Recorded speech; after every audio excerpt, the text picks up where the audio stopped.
Welcome dear rockers, कैसे हैं आप सभी। आइए देखते हैं मॉन्स्टर सीरीज का पार्ट 14। पिछले पार्ट्स के सारे लिंक आपको नीचे डिस्क्रिप्शन बॉक्स में मिल जाएंगे, उनको जरूर देखिए और एंजॉय कीजिए। पिछले पार्ट के एंड में हमने देखा कि किस तरह जिना ने अपने ही एम्प्लॉयर यानी डोडो ग्रुप के चेयरमैन के बेटे नाथन के खिलाफ वीडियो एविडेंस पेश किया था, जिससे कि यह साबित हो गया था कि नाथन ने न सिर्फ इलीगल बिजनेस करके काला धन कमाया, बल्कि उसने अपने प्रोडक्ट्स में खतरनाक T9 केमिकल यूज किया है जो कि कार्सिनोजन है। तो पार्ट 14 की शुरुआत में दिखाते हैं कि जज ये फैसला सुना देते हैं कि नाथन को होगी 6 साल की कठोर कारावास, यानी कि 6 साल जेल में उसे मुश्किल से मुश्किल काम दिया जाएगा। जे तो दोस्तों बड़ा खुश होता है, हालांकि उसके बड़े बड़े षड्यंत्र नाकामयाब हो गए थे, पर कम से कम जिना के इस छोटे एविडेंस ने उसका मकसद पूरा तो कर ही दिया है। जिना कोर्ट से बाहर आ रही होती है तो बड़ी दुखी लगती है, क्योंकि अब उसको नौकरी से निकाल दिया जाएगा। ली उसे संभालता है कि देखो हम सब तुम्हारे साथ हैं, तुम फिक्र मत करो। नीचे एंड्रयू खड़ा होता है और वो कहता है कि मुझे नहीं पता था कि तुम इतनी हिम्मत वाली हो, हम तुम्हें कुछ नहीं होने देंगे, तुम्हारे साथ खड़े रहेंगे। जिना भी हंस देती है कि डायलॉग बोलते तो बड़े क्यूट लगते हो यार तुम, लेकिन अब तक तो मुझे डोडो ग्रुप से निकाल भी दिया गया होगा। एंड्रयू ली कहते हैं कि नहीं, ऐसा कुछ नहीं होगा, इसमें तुम्हारी कोई गलती नहीं है, तुमने बस सच का साथ दिया है, जिसकी तुम्हारी तारीफ करना तो बनता ही है। कोई तुम्हें नौकरी से नहीं निकालेगा, बस तुम उसी हिम्मत के साथ कल ऑफिस जाना। इसी बीच दोस्तों जिना को चुटकी कॉल करके कहती है कि माँ ठीक हो गई है, वो कोमा से बाहर आ गई है। ये सुनकर ये तीनों बड़े खुश होते हैं और हॉस्पिटल जाते हैं। केनिया जिना को देखकर बड़ी इमोशनल होती है और कहती है पता है तुमने जो किया है ना, उसके लिए पता नहीं मैं तुम्हारा शुक्रिया अदा कैसे करूंगी, तुम सच में बहुत हिम्मत वाली हो। जिना कहती कि मैंने तो कुछ नहीं किया, मुझे हिम्मत तो इस चुटकी ने दी। दोस्तों अब जिना की रिकॉर्ड की भी वीडियो हर न्यूज चैनल्स में प्ले होने लग जाती है, जिसमें नाथन ने ये कबूल किया था कि T9 कितना खतरनाक है और उसके जरिए उसने कितने पैसे कमाए। आम लोग तो भड़क उठते हैं कि इतनी बड़ी कंपनी ने ऐसा जानलेवा केमिकल यूज किया है और कई लोगों की जान ले ली है। जे नेल और किमी भी दोस्तों टीवी पर ये देख रहे होते हैं। दूसरी ओर चेयरमैन की फैमिली भी टीवी पर देखती है। चेयरमैन पूरी तरह से परेशान हो जाता है कि डोडो ग्रुप का नाम खराब हो गया। सिंडी कहती है कि नाथन की वजह से देखा, अब मैं भी बाहर मुंह दिखाने लायक नहीं रही। पर चेयरमैन की वाइफ वो अपने बेटे को सपोर्ट करती है कि वो बेचारा 6 साल जेल में कैसे रहेगा, हमें किसी भी तरह उसकी सजा कम करवानी चाहिए। चेयरमैन तो दोस्तों बहुत ही दुविधा में होता है और चुपचाप उठकर कमरे की ओर चलने लगता है, पर अचानक गिर पड़ता है। वो लगता है बेचारा डिप्रेशन में चला गया है। यहाँ नाथन को जेल लेकर जा रहे होते हैं और तब लोग उस पर अंडे फेंकते हैं, पर वो चिल्लाता है कि तुम लोगों को पैसे चाहिए ना, मैं दूंगा पैसे, अंडे फेंकना बंद करो। लगता है दोस्तों ये अभी भी सुधरा नहीं है। जे और ली कार में जा रहे होते हैं तो जे कहता है कि अब वक्त आ गया है डोडो ग्रुप को हमारे नाम करने का। ली पूछता है डोडो ग्रुप को आपके नाम करने का, ये आप क्या कह रहे हैं बेटा, अब तुम्हें राज बताने का वक्त आ गया है। तभी दोस्तों जे का बॉडीगार्ड कहता है कि सर जल्दबाजी कर रहे हैं आप, पर जे कहता है अरे नहीं, ये तो अब अपने परिवार का सदस्य बन चुका है, इसे सच बताने में कोई खामी नहीं है। कहकर दोस्तों वो ली को अपने एक सीक्रेट ऑफिस में लेकर जाता है। यहाँ हर कोई डोडो ग्रुप के स्टॉक्स को गिराने में लगा हुआ है। कुछ लोग डोडो ग्रुप के बारे में नेगेटिव बातें फैला रहे होते हैं, तो कुछ लोग फेक अकाउंट्स के जरिए डोडो ग्रुप के शेयर्स खरीद रहे होते हैं।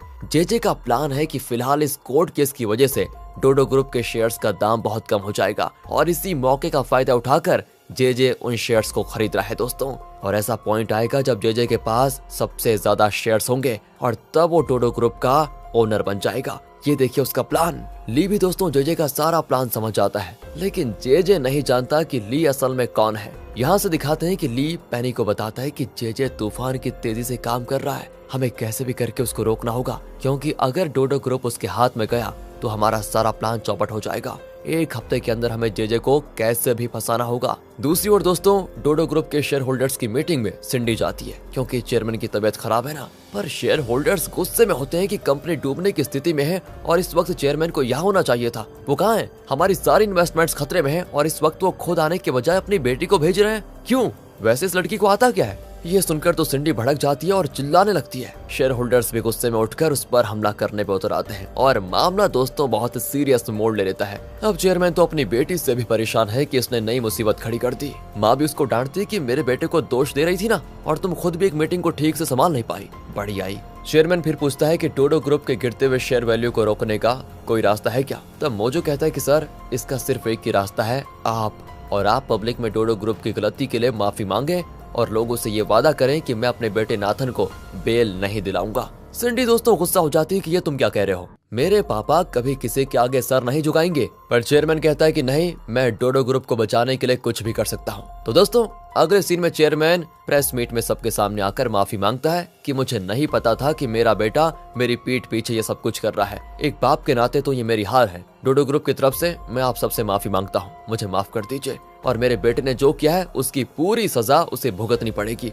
मैं किसी भी हालत में उसको बेल दिलाने की कोशिश भी नहीं करूंगा। और हाँ, T9 से जिन लोगों को कैंसर हुआ है, जिनकी जान चली गई है, उन सब के लिए मैं पूरा कंपनसेशन दूंगा और उनकी ट्रीटमेंट का पूरा खर्चा उठाऊंगा। मैं अपनी तरफ से भी आप सबके सामने माफी मांगता हूँ। कहकर दोस्तों चेयरमैन सबके सामने सर झुकाकर माफी मांगता है। ये भी टीवी पर आता है और केनी और चुटकी बड़ी खुश होती हैं कि चलो आखिर हमारी लड़ाई बेकार नहीं गई। और दोस्तों अब T9 पर पूरी तरह से रोक लगा दी जाएगी। दूसरी ओर जेजे, नेल, ली, किमी, पेनी डिनर कर रहे होते हैं। जेजे तो बड़ा खुश होता है कि हमारा मकसद तो पूरा हो गया, पर मैंने सोचा भी नहीं था कि चेयरमैन पब्लिक में इस तरह माफी मांगेगा। और दोस्तों इस डिनर में शामिल होने के लिए आते हैं कोरिया के 3 VIPs। उनमें से एक डिफेंस इंडस्ट्री का CEO होता है जिसका नाम है विक्टर। इन सबको देखकर ली और पेनी एकदम चौंक जाते हैं, क्योंकि लगता है इनके जरिए जेजे कुछ अलग ही लेवल पर बड़ा प्लान कर रहा है। उनकी मीटिंग होती है और ली उनकी बातें सुन रहा होता है। यहाँ पता चलता है कि डोडो ग्रुप को खरीदने के लिए जेजे को पैसे दोस्तों यही लोग दे रहे हैं और बदले में इन VIPs ने जो क्राइम किए थे उन्हें छुपाने में नेल इनकी मदद कर रहा है। इस तरह क्राइम में एक दूसरे का साथ देकर ये लोग ऊंचे लेवल पर पहुंचना चाहते हैं। इतना ही नहीं, ये लोग नेल को कोरिया के प्रेसिडेंशियल इलेक्शन में खड़ा करने की सोच रहे हैं। अब दोस्तों यहाँ जेल में दिखाते हैं तो नाथन से मिलने उसका असिस्टेंट आता है। वो गुस्से में कहता है कि मैं 6 साल इस जेल में सड़ने को तैयार नहीं हूँ, कुछ भी करो और मुझे यहाँ से बाहर निकालो। और हाँ, तब तक तुम उस जिना को फॉलो करके पता लगाओ कि वो कहाँ जाती है, क्या करती है, क्योंकि जेल से छूटने के बाद तो मुझे सबसे पहले उसे ही ठिकाने लगाना है। तो दोस्तों अगले दिन जिना हिम्मत करके ऑफिस चली जाती है, पर वहाँ कोई उसका मुंह तक देखने को तैयार नहीं होता। शेरिल तो दोस्तों उससे लड़ने लग जाती है कि अब क्यों मुंह लेकर यहाँ पर काम करने के लिए आ गई, चलो यहाँ से। जिना का टीम लीडर उसके मुंह पे फाइल फेंक देता है कि ये काम आज शाम तक पूरा करो वरना काम छोड़ दो। एंड्रयू को दोस्तों बहुत बुरा लगता है, पर वो खुलेआम जिना के सपोर्ट में कुछ नहीं बोल सकता। सिंडी जिना को बुलाकर कहती है, तुम यहाँ पर क्यों आई हो, हैं? क्या तुम नहीं जानती कि तुम कितनी बड़ी प्रॉब्लम में फंसने वाली हो? चुपचाप रिजाइन करके यहाँ से निकल जाओ। जिना कहती, देखो मैं रिजाइन तो देने वाली हूँ नहीं। और दोस्तों ये कहकर वो चली जाती है। शेरिल ने तो जिना का चेयर तक निकाल दिया था। जिना बहुत देर खड़ी काम कर रही होती है। एंड्रयू डायरेक्टली तो उसकी मदद नहीं कर पाता, लेकिन वो हाउसकीपर से कहकर जिना के लिए खाना वगैरह खरीद कर देता है और उसकी बड़ी केयर करता है। और दोस्तों यहाँ पर जो आफत जिना पर आने वाली थी शायद वो नहीं जानती थी। चेयरमैन की वाइफ को पता चलता है कि जिना ऑफिस आई है तो वो भी ऑफिस आ जाती है और जिना को देखते ही वो उसके गाल पर जोर का तमाचा मारती है। कहती है, तुम्हारी इतनी हिम्मत कि हमारे खिलाफ गवाही देकर तुम हमारे ऑफिस में काम करने आ गई। तुम जैसी लड़की को काम पर रखकर हमने बहुत बड़ी गलती कर दी है। तुमने हमारी पीठ पीछे चाकू घोंपा है हम पर। अभी के अभी अपना सामान उठाओ और रिजाइन देकर निकल जाओ यहाँ से। लेकिन दोस्तों ली से रहा नहीं जाता। वो कुछ कहने चाहता है लेकिन ग्रे उसको रोक देता है कि रुक जा। जिना भी कुछ कह नहीं पाती और चेयरमैन की वाइफ के बॉडीगार्ड्स उसे खींचकर ऑफिस के बाहर धकेल देते हैं। ली उसे उठाता है और माफी मांगता है कि सॉरी, मैंने ही तुम्हें ऑफिस आने को कहा था, मेरी वजह से तुम्हें ये सब कुछ सहना पड़ा। पर जिना कहती, नहीं ऐसी कोई बात नहीं है, मुझे कोई दुख नहीं है। अब मुझे जल्दी से बस किसी दूसरी नौकरी को ढूंढना होगा। मैं चलती हूँ, तुम फिक्र मत करो। कहकर दोस्तों वो चली जाती है। ये सब कुछ देखकर एंड्रयू जेजे से कहता है कि हमें जिना के लिए कुछ करना चाहिए। उसने हमारा मकसद पूरा होने में काफी मदद की है। हालांकि वो नहीं जानती थी कि नाथन के खिलाफ एविडेंस देकर वो हमारी ही मदद कर रही है। पर दोस्तों जेजे कहता है कि अरे गोली मारो उसको, वो इतनी इंपॉर्टेंट नहीं है। एंड्रयू को दोस्तों गुस्सा आ जाता है और पूछता है कि अच्छा, मतलब आप डोडो ग्रुप के ओनर बन जाएंगे, फिर मुझे क्या मिलेगा? जेजे कहता है कि अरे बेटा, मैं डोडो ग्रुप में ज्यादा से ज्यादा 60% शेयर खरीद पाऊंगा, क्योंकि उससे ज्यादा शेयर बेचा नहीं जाएगा ना, और बाकी 40% शेयर तो चेयरमैन के परिवार का ही रहेगा। लेकिन तुम्हारे जरिए मुझे उस 40% से भी एक हिस्सा मिलेगा, क्योंकि जब चेयरमैन को पता चलेगा कि तुम उनके बेटे हो तो वो तुम्हें भी कुछ शेयर देंगे और उन शेयर्स के बल पर ही मैं डोडो ग्रुप का असली ओनर बन जाऊंगा। इसलिए मुझे तुम्हारी बहुत जरूरत है बेटा। वैसे मुझे बिजनेस में कोई इंटरेस्ट नहीं है, पर एक पावरफुल बिजनेसमैन बनकर मैं असल में पॉलिटिक्स में एक पावरफुल आदमी बनना चाहता हूँ। बिजनेस तो उसका सिर्फ एक जरिया है। ये कहकर दोस्तों वो चला जाता है और वहाँ गिरते शेयर को देखते हुए चेयरमैन को भनक लग जाती है कि कोई तो घोटाला कर रहा है, पर ये कौन कर रहा है इसका उसे अंदाजा नहीं होता दोस्तों। तब उसे एक पार्सल मिलता है जिसमें एक फोन होता है। उस पर एक कॉल भी आता है और वो कॉल ली ने किया था। असल में उसी ने ये फोन भेजा होता है। वो अपनी आवाज को चेंज करके कहता है कि क्या आप जानना चाहते हैं कि आपके शेयर्स किसकी वजह से गिर रहे हैं? चेयरमैन पूछता है, तुम हो कौन और मैं तुम्हारा यकीन कैसे करूं? ली कहता है कि आपके पास कोई और रास्ता है भी नहीं, यकीन करना पड़ेगा। कहकर दोस्तों ली एक ऑडियो प्ले करता है और ये ऑडियो उस दिन की रिकॉर्डिंग है जब जेजे ली के साथ कार में था, लेकिन नशे में वो ली को अपने मकसद के बारे में बहुत कुछ बता रहा था और ली ने उस समय उसको रिकॉर्ड भी किया था। प्ले करने के बाद ली कहता है कि अब शायद आपको पता चल गया होगा कि कौन आपके खिलाफ डोडो ग्रुप का ओनर बनने की कोशिश कर रहा है। चेयरमैन दोस्तों कंफ्यूज हो जाता है कि क्या सच में जेजे मेरे खिलाफ षड्यंत्र रच रहा है या फिर कोई मेरे साथ मजाक कर रहा है। पर वो थी तो जेजे की आवाज। तो वो अपने आदमियों से कहता है कि इसके बारे में पता लगाओ, और हाँ, मेरे दूसरे बेटे के बारे में भी कुछ पता चला क्या। चेयरमैन की वाइफ ये बात सुनकर बड़ी टेंशन में हो जाती है। तब मोजो चेयरमैन को बताता है कि मैंने अपनी टीम के बेस्ट एजेंट को यूएस भेज दिया है आपके बेटे के बारे में पता लगाने के लिए, वो जल्द ही कोई इन्फॉर्मेशन देगी। दूसरी ओर दोस्तों, चेयरमैन की वाइफ जेजे से मिलती है और पूछती है कि चेयरमैन के बेटे के बारे में क्या कुछ पता लगाया तुमने। जेजे कहता है कि मैं नाथन के केस में इतना उलझा हुआ हूँ कि चेयरमैन के दूसरे बेटे को ढूंढने में मेरे को टाइम ही नहीं लगा। तो दोस्तों, चेयरमैन की वाइफ कहती है तुम कुछ भी करो पर वो लड़का चेयरमैन के हाथ नहीं लगना चाहिए, वरना वो उस लड़के को मेरे बेटे की जगह पे बैठा देगा, जो कि मैं बिल्कुल भी नहीं चाहती। ये कहकर वो चले जाती है। यहाँ जेजे एंड्रयू से कहता है कि तुम्हारे पापा तुम्हें ढूंढ निकालना चाहते हैं और यही मौका है तुम्हें उनके पास ले जाने का। तुम तैयार हो जाओ, अपने पापा से मिलने के लिए चलो। दूसरी ओर मोजो ने दोस्तों रोशी को यूएस भेजा था ताकि वो चेयरमैन के नाजायज बेटे का पता लगा पाए, यानी एंड्रयू का पता लगा पाए। रोशी उसकी कॉलेज की एक लड़की से मिलती है और पूछती है कि एंड्रयू के बारे में तुम क्या जानती हो। वो बताती है वो एकदम चुप रहता था, किसी से ज्यादा बात नहीं करता था, पर कॉलेज के ईयर बुक में उसके बारे में हमने लिखा जरूर था। कहकर वो रोशी को एक ईयर बुक दिखाती है, जिसको देखकर रोशी एकदम होती है शॉक। उसमें होती है एंड्रयू की फोटो जो डोडो ग्रुप में काम करता है। वो तुरंत मोजो को कॉल करके बताना शुरू करती है, पर मोजो कहता है मैं बिजी हूँ, बाद में कॉल करना, तो मुझे मेल भेज दो। एंड दोस्तों, बाद में जब वो लिफ्ट में मेल को देखता है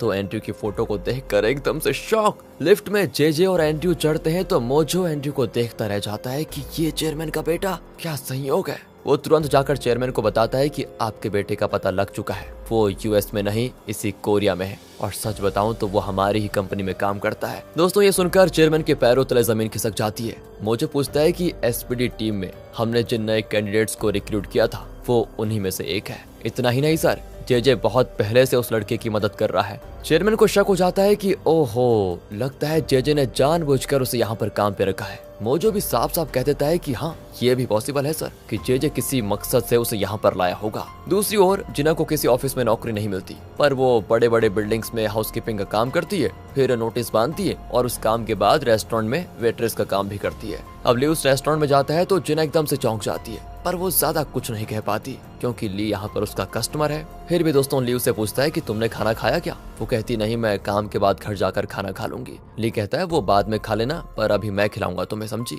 जिना कहती है अरे ओनर देख रही है, ऐसा मत करो। तभी ली ओनर को देखता है, पर उसी वक्त वो बाहर चली जाती है। ली कहता है देखो अब ज्यादा नखरे भी मत करो, खा लो चुपचाप। पर जिना कहती है अरे इतना छोटा पीस क्यों दे रहे हो, मुझे बड़ा वाला चाहिए। ली भी हंसकर उसको बड़ा पीस दे देता है। तब ली पूछता है कि इसके बाद तो तुम घर ही जाओगी ना। वो कहती नहीं, एक और काम है मुझे, जहाँ मैं रेंट पर किसी की ड्राइवर बनूंगी। और दोस्तों, तभी किसी और कस्टमर के बुलाने पर जिना उस टेबल की ओर भागती है। ली को बहुत बुरा लगता है कि जी कितनी मुश्किल से अपना गुजारा कर रही है। अब काम के बाद जिना बाहर जाती है, जहाँ उसको एक कार को ड्राइव करने के लिए हायर किया गया था। पर दोस्तों, वहाँ पर भी ली उसी का क्लाइंट होता है। जिना पूछती ये क्या मजाक है, अगर कोई नशे में होता है तो वो अपने लिए ड्राइवर हायर करते हैं, वही काम करने के लिए मैं आई थी, तुमने पी रखी है क्या। वो कहता है नहीं, पर आज तुम मेरी ड्राइवर नहीं, मैं तुम्हारा ड्राइवर बनूंगा। कहकर ली उसे अपनी कार में लेकर जाता है। दिन भर अलग अलग काम करके वो थकी होती है और बैठी बैठी सो भी जाती है। ली बहुत ही गिल्टी फील करता है कि वो जिना की ज्यादा मदद नहीं कर पा रहा है। फिर दोस्तों, वो उसे घर में ड्रॉप करता है, उसे अच्छा खासा टिप्स भी देता है। जिना कहती देखो मुझे और कर्जदार मत बनाओ, मुझे पहले से तुम्हें बहुत सारे पैसे लौटाने हैं और आगे से मुझ पर तरस खाकर ये सब मत किया करो प्लीज। मैं मेहनत करके कमा रही हूँ और तुम्हारे पैसे भी लौटा दूंगी,